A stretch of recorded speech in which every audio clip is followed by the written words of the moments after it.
We will now discuss the case of motion along a circle, circular motion. Now, how can we make things move along a circle? Now, imagine that there is a student running, say, from one end of the room to the other, and I get hold of him by the hand. What will happen? That student will go around me in circular motion.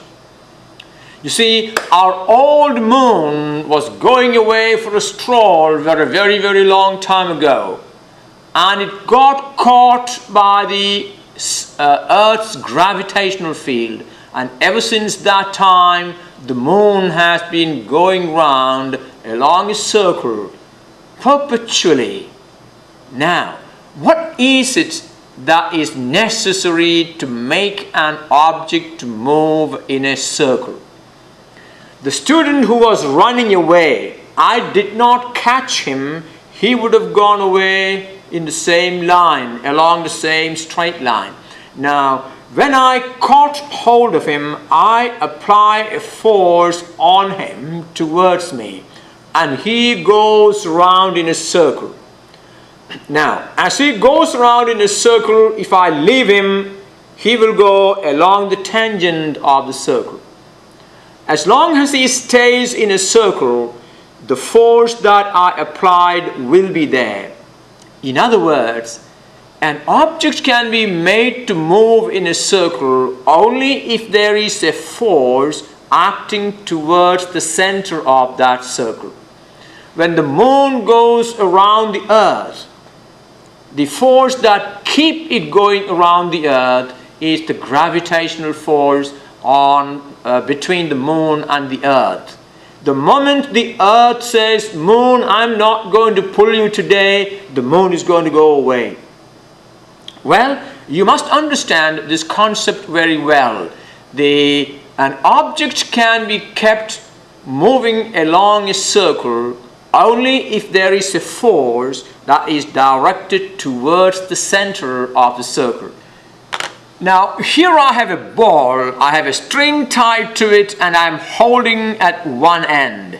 I'm going to give a ball a velocity at right angles to the table, in the direction I'm pointing. Now, look what happens when the ball is given a velocity that way. Now, what is the motion of the ball? Watch it again. I'm giving the ball a velocity in this direction, but where does the ball go? Now, it goes along a circle. Why? It goes along the circle because, look at that. It goes along the circle because I apply a force towards the center of the circle. Now, it is that force that keeps it moving along the circle. Now, as it moves, I leave it, it will go along the tangent. Now, this is an important aspect of circular motion. We will now discuss some of the terms that we use in connection with circular motion. Consider an object at the point A on the line OA. Now, it moves along the arc of a circle of radius OA. There, the object moves along the arc of a circle of radius OA to position B. Well, that is circular motion. Is that right? Now, OB equal to OA is the same as the radius of the circle. The line OB makes an angle theta with the original direction OA. So, when the object moved from A to B, the radius of that circle rotated through an angle theta. Now, when the object moves from A to B along the circular path, look at that, the length of the path taken by the object is the length of the arc AB. and during that time the radius rotated through an angle theta from position OA to position OB. The angle theta is called the angular displacement of the object. So, when we talk about linear motion, displacement can be in the x direction, y direction, or in any arbitrary direction. We have a linear displacement in linear motion. When you consider the circular motion, the displacement can be measured in terms of the angle described by the radius. So the angle theta is called the angular displacement of the object in circular motion. Now tell me, when the object completes one circle, what is the angular displacement? The angular displacement for one complete circle is 2 pi radians. If the object goes around twice, the angular displacement is 4 pi radians, and so on. It is a very convenient way of keeping track of the motion of a circle or motion of an object along a circle by measuring its angular displacement. Now, if this angle theta is described in a time t, then the rate at which the angle described can be written as theta over t. Now, the rate at which the displacement occurs is called velocity. Is that right? Now, if the rate at which the linear displacement occurs is called linear displacement, then the rate at which an angular displacement occurs can be called angular velocity. So, an object that goes around a circle has an angular velocity. The rate of change of angular displacement of an object in circular motion is called its angular velocity, and we will represent that by the letter omega. The Greek letter omega represents angular velocity. And omega equal to theta over t, or delta theta over delta t. The change in the angular displacement divided by the change in time is angular velocity. Now, what is the unit of angular velocity? The angle described is measured in radians. So, the unit of angular velocity is radian per second. Now, remember, our units are determined by the dimensions. Dimensions, length, mass, and time. Now, radian is a dimensionless quantity. It has no dimension. Therefore, when you write the unit, normally radian will not appear in the calculation. So, what is the unit for omega? It can be called per second. Although we write it radian per second, in calculations it will only appear as per second. But whenever we write the unit for omega, we will write it as radian per second. So, an object moving along a circle has an angular displacement and an angular velocity. Okay. What is the relation between angular velocity and the linear speed? Well, if an object is moving around the circumference of a circle, it has a linear speed. What is speed? The rate at which the distance is covered. Now tell me, when the object goes around the circle once, what is the distance it covers? When the object goes around the circle once, the distance it covers is the circumference of the circle. That will be 2 pi r. Is that right? Okay. Now, the length of the path S of the object is the distance measured from A to B. Now, what is the distance measured from A to B? That is the length of the arc. Now, can you tell me, what is the length of the arc in terms of the radius and the angle theta? A very simple relation I'm sure you must have done in your trigonometry class. Now, that says the length of the arc subtending an angle theta at the center. Now let me see if I can illustrate that.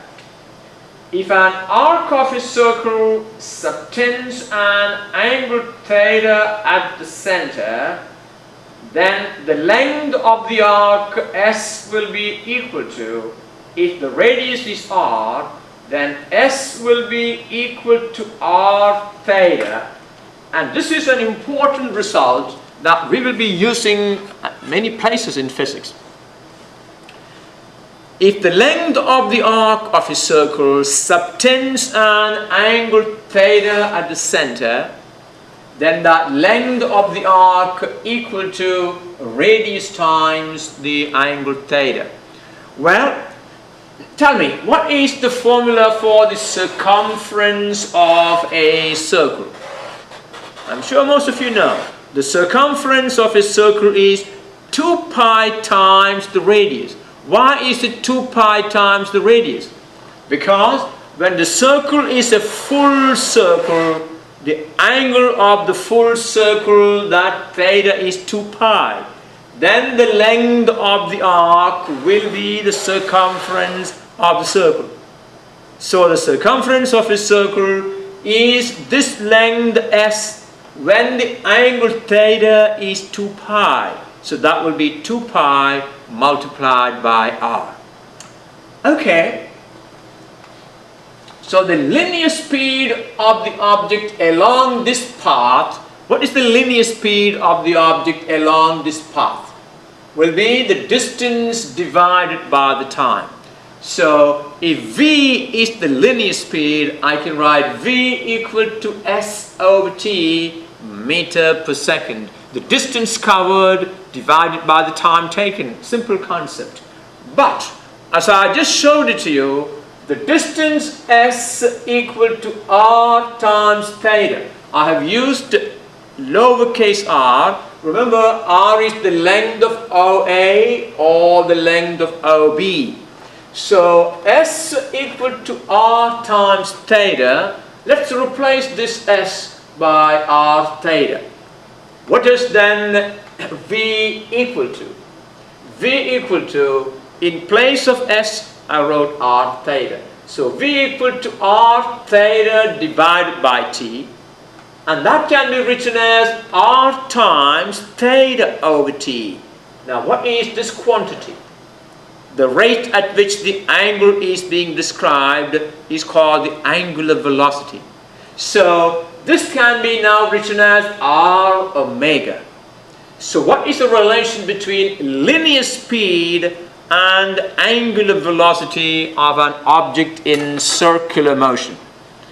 If an object is moving around a circle, the object has a linear speed at any given time and also an angular velocity, the rate at which the angle is being described. They are related by the relation V equal to R omega. A very important relation. I want you to remember that. Now I tell you many times, I want you to remember these relations. But do you really do that? I will ask you this several times in the course. And if you're doing physics 2, I will ask you that there also. Because this is such an important relation. So V equal to R omega gives a relation between linear speed and angular velocity. Now, the time taken by the object to go round the circle once is called the period of motion. The time taken to go round once is called the period. Tell me, what is the period of the moon? The time taken for the moon to go round the earth once. It's about 29 days. What is the period of the Earth? The Earth goes around the Sun in about 365 and a quarter days.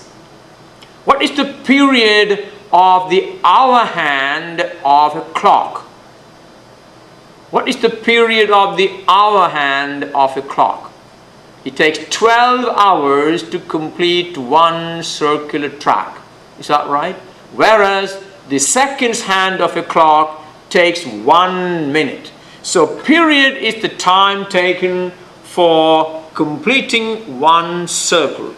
Now tell me, if period uppercase T, wherever we use the word period, it will be represented by the uppercase T. We will use that very often.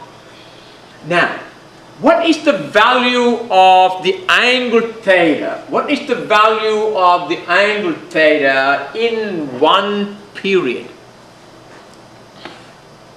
In one period, the object in circular motion will go around completely once. So in one period, the value of theta is 2 pi. Therefore, can you write angular velocity omega using the period? Well, that is not difficult.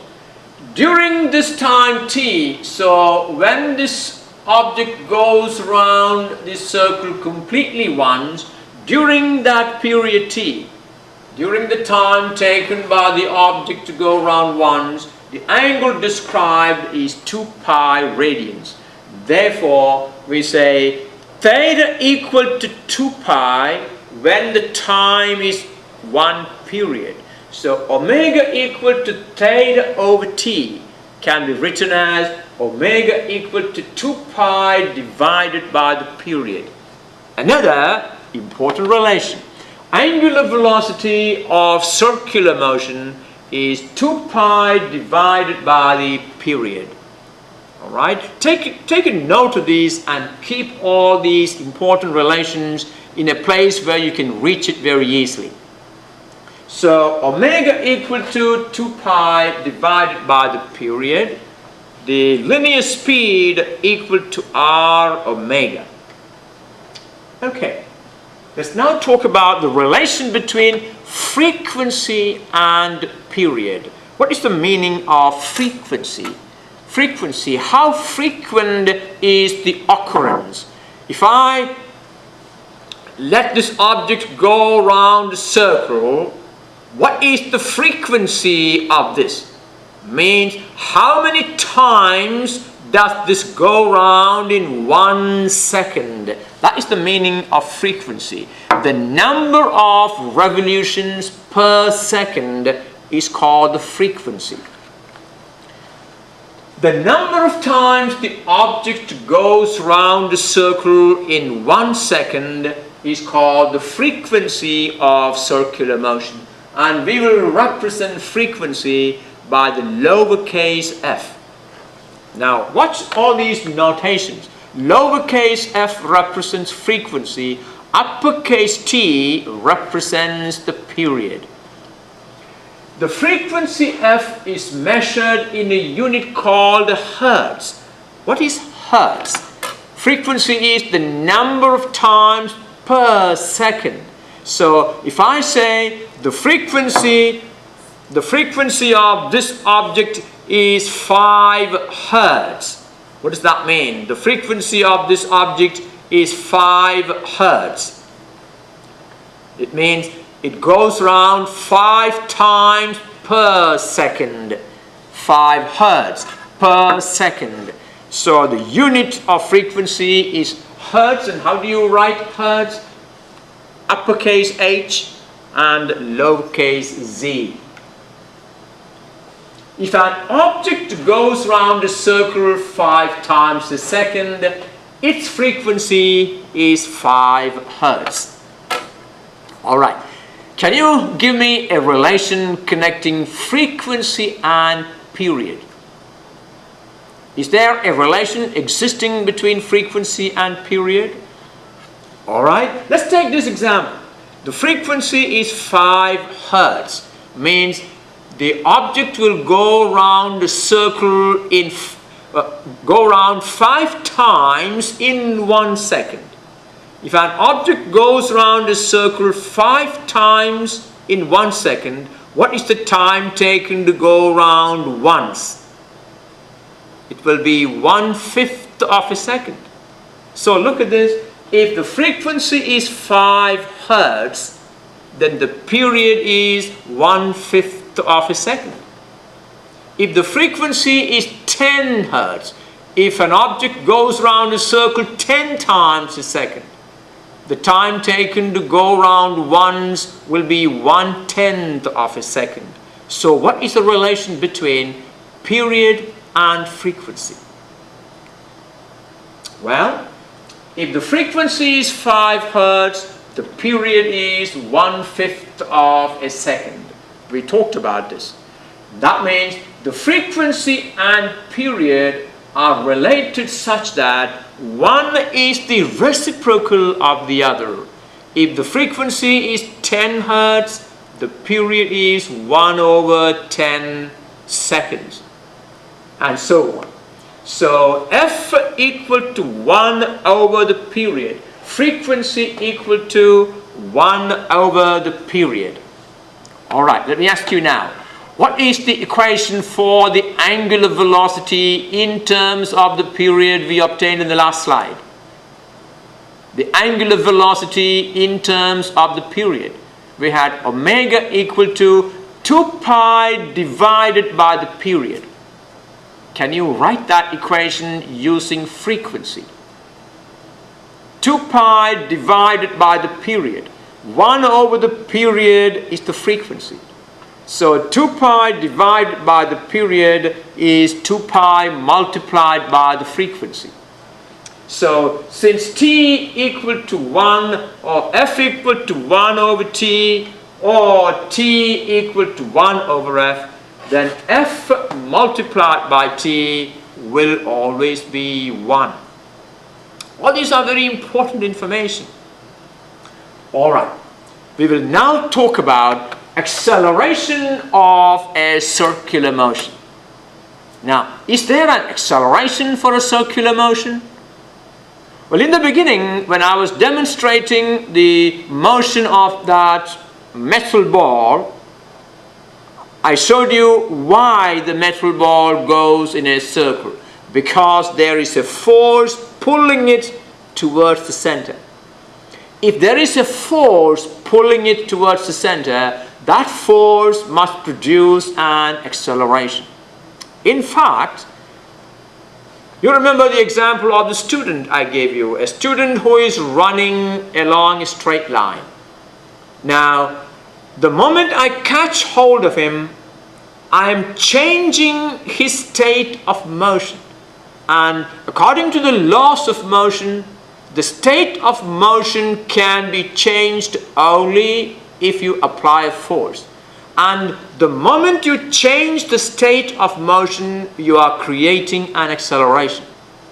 Whenever there is an unbalanced force, you create an acceleration. Now, an object can be kept moving along a circle only if there is a force that exists that is directed towards the center. And as long as that force exists, there will be an acceleration. That means the moon is accelerating towards the earth continuously. The earth is accelerating towards the sun continuously. You see that? The moon is falling towards the earth with an acceleration. And that is the only way it can keep going round and round. It doesn't fall, means it goes away. Okay. Velocity is a vector quantity and it has magnitude and direction. So if we talk about the velocity of an object moving along a circle, although the speed can remain a constant because the direction of motion continuously changes, the velocity of an object moving in a circle is continuously changing. It can have a constant speed, but its direction is continuously changing, that means the velocity is changing.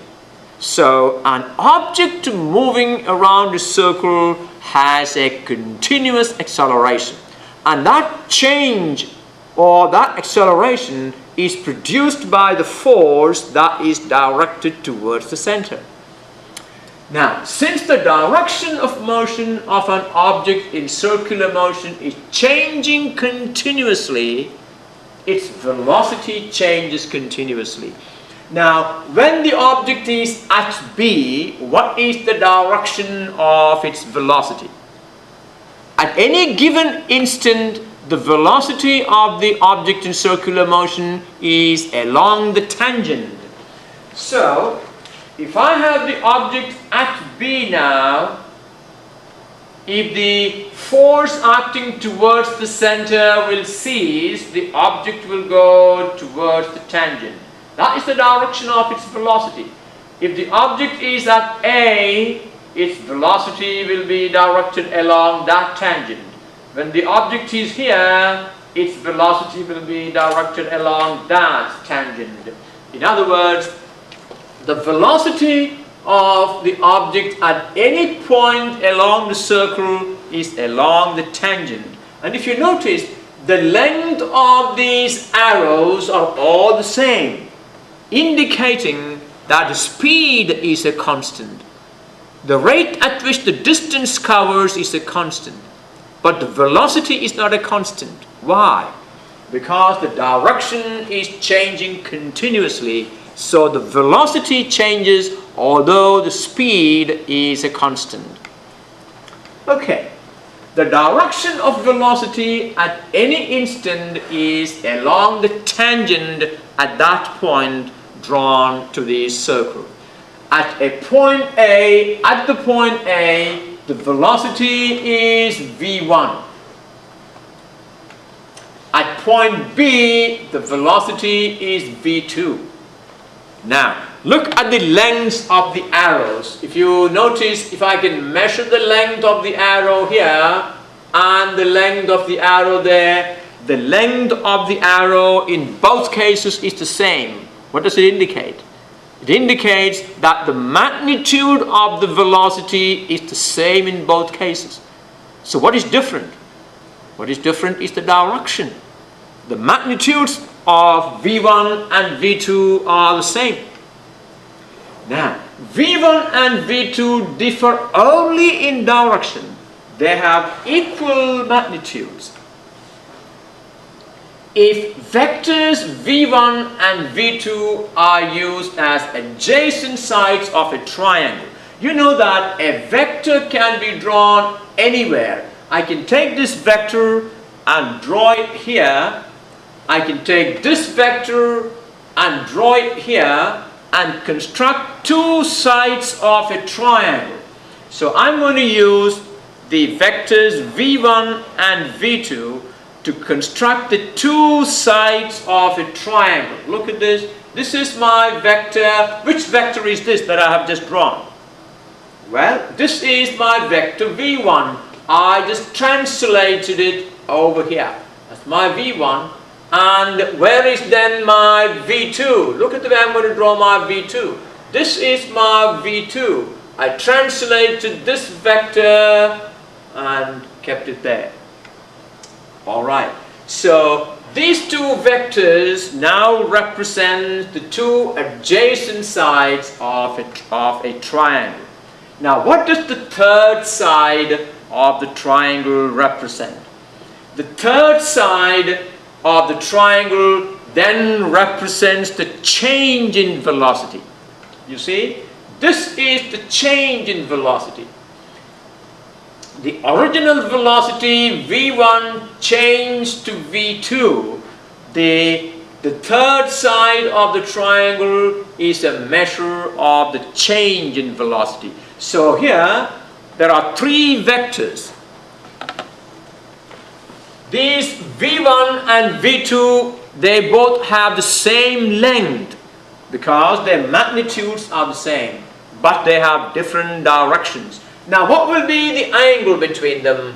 What is the angle between v1 and v2? That will be the same angle theta. Okay.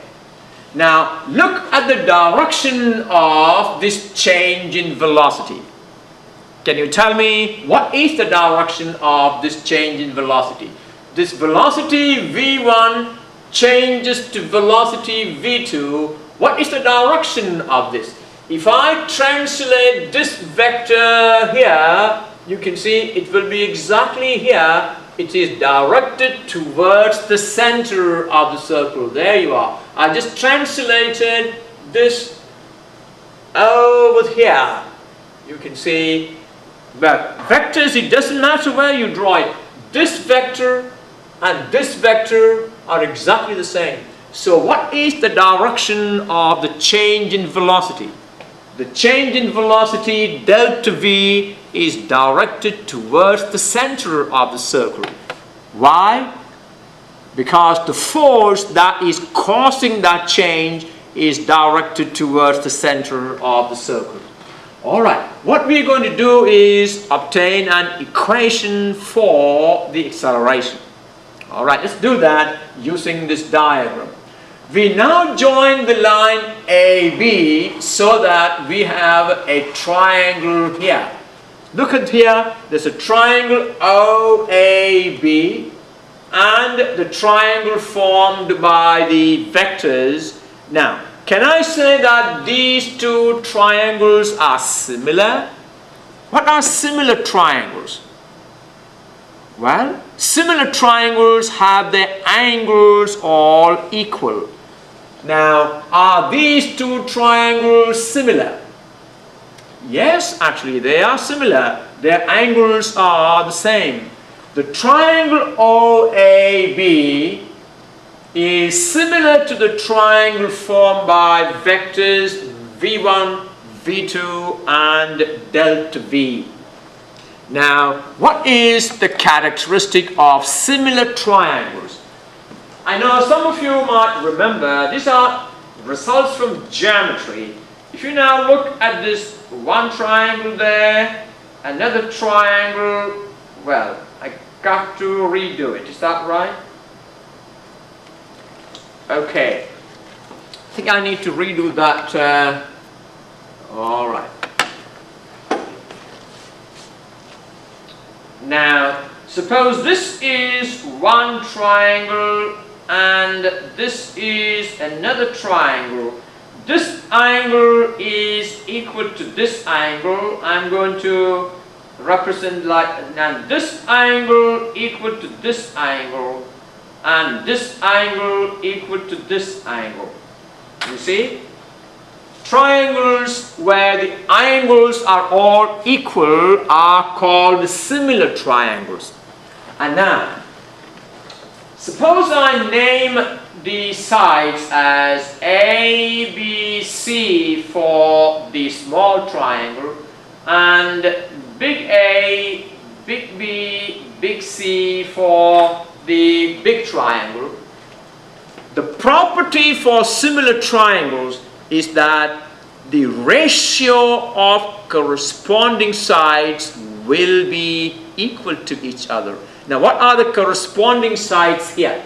Corresponding sides are sides opposite to equal angles. Now, look at this. These two angles are equal. That means small c corresponds to big C.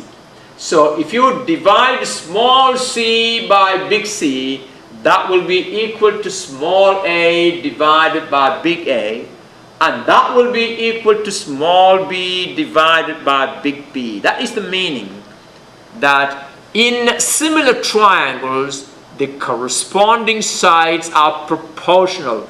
The ratio of corresponding sides will be equal. I can also say A divided by C for the first triangle will be equal to A divided by C for the second triangle. That's the same result. The ratio of corresponding sides are equal. We are going to use that over here to obtain an equation. Alright, let's do that.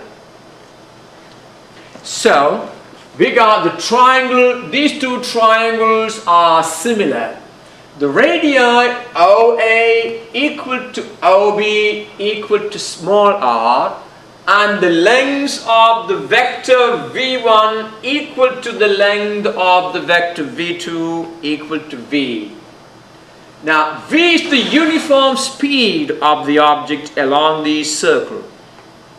Now, in that case, this V divided by R, that is this side divided by this side, will be equal to delta V. Tell me, what is the corresponding side for delta V in that triangle? Will be AB. So V, remember, this length equal to this length equal to V. So V divided by R equal to delta V divided by AB. A very important relation. Now, when delta T is very small, this length AB is very nearly equal to the arc length AB. That is an approximation that we're going to take. When the delta T, when the time interval is very small, that means when B is very close to A, the length of this line AB is approximately equal to the length of the arc AB. Now, if V is the uniform speed during the time when the object moves from A to B, then the length of the arc AB is the uniform speed multiplied by the time. V times delta T will be the length of that arc. Is that right? Distance equal to uniform speed multiplied by time. So, we are now going to replace this AB by this quantity V delta T. So, we have V over R now equal to delta V divided by V delta T. Alright. Now, that is multiply both sides by V, and that will give you V squared over R is delta V divided by delta T. Now tell me, what is the quantity delta V by delta T? That must be a very familiar quantity. Delta V is the change in velocity, and delta T is the time during which that change occurred. What is delta V by delta T? Is the acceleration.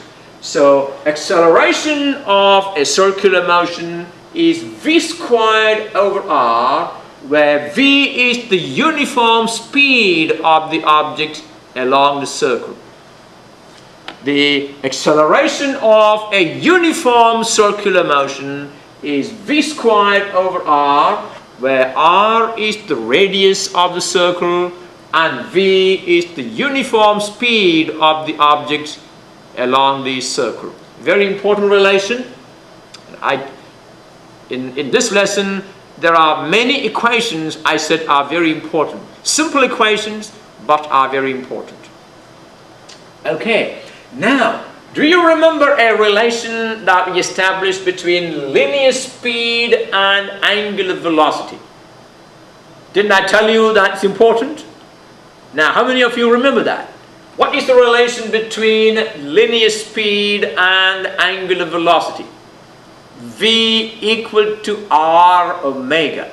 So, I can now write V squared as R omega squared over R. And what does that simplifies to? That will be R omega squared. One R will cancel. So, both these relations are important. The acceleration of a uniform circular motion where the object moves with a uniform speed along a circle of radius r, A equal to V squared over R equal to R omega squared, where omega is its angular velocity. Okay. Now, what is the direction of this acceleration? What is the direction of this acceleration? Well, I showed you that the direction of the change in velocity is towards the center. That means the direction of the acceleration also is towards the center. Well, that brings us to the concept of centripetal force. Now, if you look for the meaning of centripetal, centripetal means center seeking, directed towards the center. We just showed that an object moving along a circular path has an acceleration directed towards the center of the circle. The only way an acceleration can be produced on an object is that there is a net force on the object. Now, if the acceleration is directed towards the center, what is the direction of the force then? The same direction. So a centripetal force is a force that is directed towards the center. Centripetal means center seeking, directed towards the center. The direction of this acceleration, the acceleration we talked about earlier, is the direction of the change in velocity, which is towards the center of the circle. So this is the direction of the change in velocity. Therefore, that is the direction of the acceleration, and therefore that is the direction of the force that is responsible for that acceleration. So this force is called the centripetal, well, this acceleration is called the centripetal acceleration. Why is it called the centripetal acceleration? Because the acceleration is directed towards the center. Now, this acceleration is produced by a force, and we call that force centripetal force. Alright, tell me, what is the equation we derived for the centripetal acceleration? A equal to v squared over r. In that case, tell me, what is the equation for the centripetal force? Well, force equal to mass times acceleration. If the acceleration is v squared over r, then the force causing that acceleration must be mass times v squared over r. So since F equal to ma, centripetal force, F centripetal is mv squared over r. Another very important equation. The centripetal force keeping an object moving along the circumference of a circle is mv squared over r, where v is the uniform speed, r is the radius, and m is the mass of the object. Now, it is the centripetal force that keeps the object in a circular path. Just like I showed you the object moving along the circular path when I was applying a force towards the center. It is that force that keeps the object in a circle. It is the gravitational force on the moon by the earth, the gravitational pull on the moon by the earth, that keeps the moon going round the earth. The gravitational force is the centripetal force.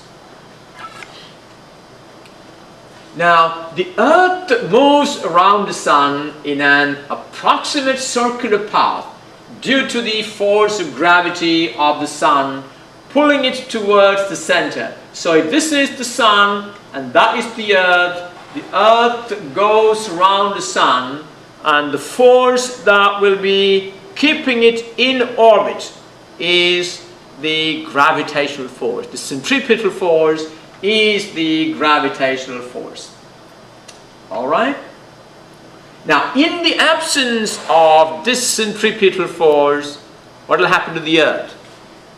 Well, if the sun says, suppose the sun says, oh, I'm going on strike today, I'm not going to pull the earth. Well, the earth will simply move along the tangent at that position. It will go away for good. Alright. That is the direction of velocity of the earth. So if the sun stops pulling it, it will simply go away along the tangent. Okay. Now, you are familiar with a car taking a circular turn. A car taking a circular turn is continuously changing its state of motion. Is that right? If a car has to go around a circular track, it is continuously changing its direction of motion. Now tell me, when a car is moving in a circular path, what is it that provides the centripetal force to keep it in circular path?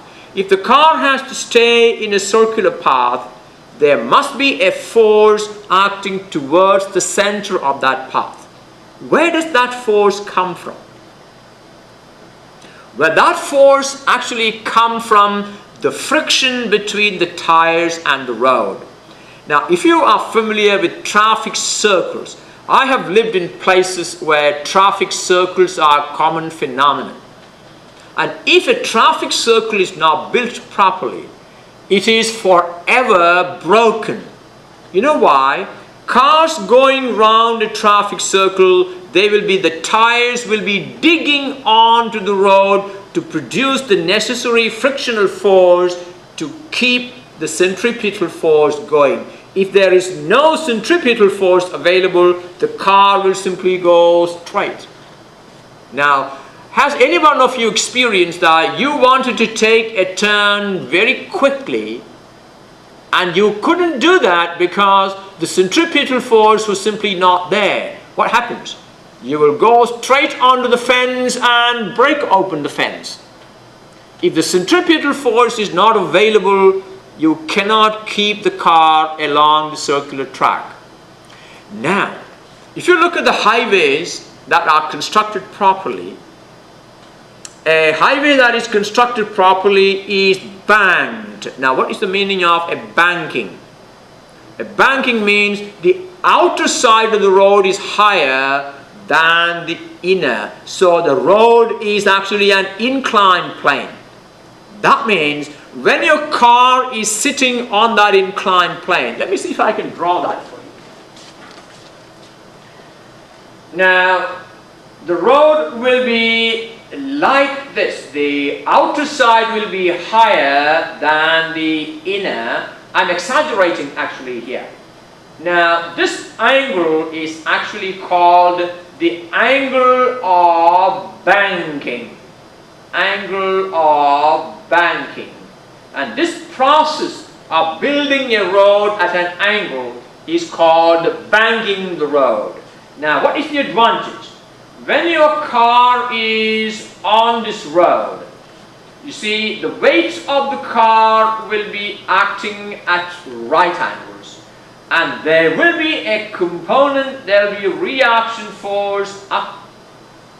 Now, there will be a component of this normal force that is directed towards the center of the circle. And it is this component that produces the centripetal force. That means a particular banking is done for a particular safe speed. On a curve that is banked for a given safe speed, if you exceed that speed, what will happen? The car will simply slip out of there. Now, in the same way, the railway tracks are banked when you are on a curve to make sure that there is enough force made available for the centripetal force. So all these are applications of how to make the centripetal force available without much cost to your tires. Well, here I have a car going in a circular track. Now, you know, when you take a right-hand turn with a passenger sitting next to you, now, don't you feel that the passenger is falling onto you? And sometimes you say, hey, keep your place, don't fall onto me. Well, if you look at that carefully, is the passenger actually falling on you, or are you falling onto the passenger? You see, the car is actually taking a turn, means its direction is changing continuously. Now, you know, according to Newton's law, the passenger in the car is moving, and that passenger would want to keep on moving in a straight line. When the car changes the direction, actually it is you and the car that comes in the path of the passenger. So you are falling in the path of the passenger, not the passenger falling on you. Very important to know that. Now, according to Newton's first law, there must be a continuous force acting on the car so that it might change its state of motion. Now, let's look at the passenger and the driver one more time. Now the red one is the driver, the blue one is the passenger. Now look at that. The red driver is actually getting in the way of the blue passenger. That is what actually happens, not the passenger falling on the driver. So this force is the centripetal force. The centripetal force is acting towards the center. Now, there are some people who talk about another kind of force called the centrifugal force. Now, if you sit in a car, when the car is taking a right turn, don't you feel that you are being thrown away from the car? Now, this is what some people call centrifugal force, and it is explained as a reaction to the centripetal force. But actually, there isn't. Centrifugal force is an illusion. It's called a pseudo force. It actually doesn't exist. Now, why do you feel then that you are thrown away from the car? If you are not fastened properly to the car, when the car takes a right turn, you tend to move away. Why? Well, the same phenomenon, because you want to keep on moving in the same direction you have been moving, and the car suddenly changes the direction. You see that? So it is not any particular force trying to pull you out. It is your inertia. You want to keep on moving, and the car going away makes you feel that you are being pushed out of the car. You see that? So it's an illusion created by the first law of motion. The centrifugal force actually does not exist. There's only one force that is keeping the object in circular motion, and that is the centripetal force. Well, I think I have laid the foundation for understanding the basic principles of circular motion, and in the next part of the lesson we will solve a few problems. All right? I will see you for that in a little while.